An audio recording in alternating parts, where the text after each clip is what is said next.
జోహార్ వివేకానంద రెడ్డి.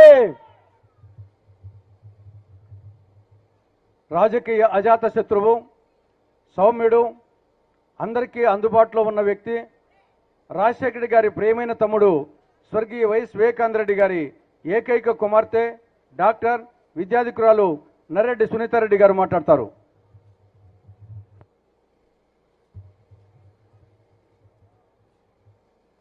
పెద్ద జూటూరు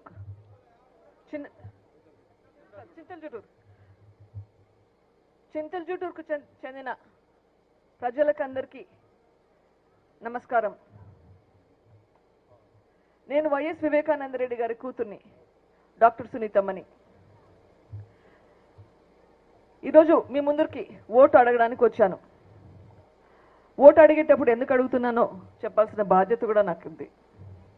అన్న, అక్క, వివేకానంద రెడ్డి గారు, రాజశేఖర రెడ్డి గారు మీ అందరికీ బాగా పరిచయం.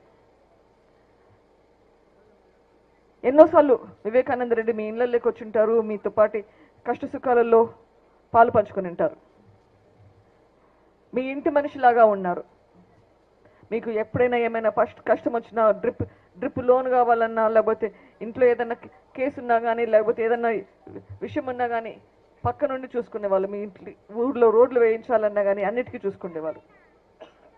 మీ గుండెల్లో పెట్టుకొని చూసుకున్నారు వీళ్ళిద్దరిని, రాజశేఖర రెడ్డి గారిని, వివేకానంద రెడ్డి గారిని.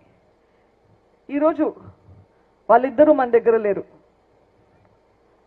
వివేకానంద రెడ్డి గారిని 5 సంవత్సరాలు అయింది నరికి గొడ్డలితో నరికి చంపినారు. కూతురుగా నేనైతే అది సహించలేకపోయాను. వివేకానంద రెడ్డి గారు మనందరికీ ఇంట్లో మనిషిలాగా ఉన్నారు. మరి మీరెలా సహిస్తారన్నా? మీరెలా సహిస్తున్నారక్క?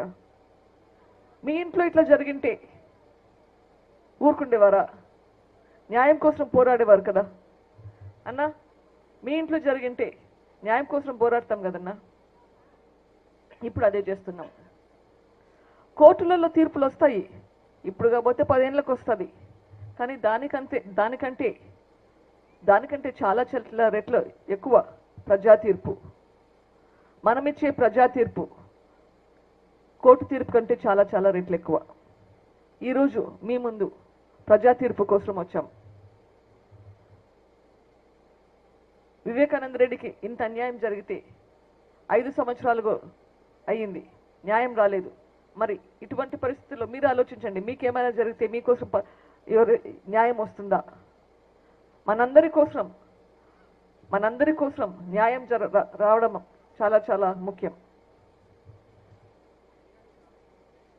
ఈరోజు ఒకవైపు నిందితుడు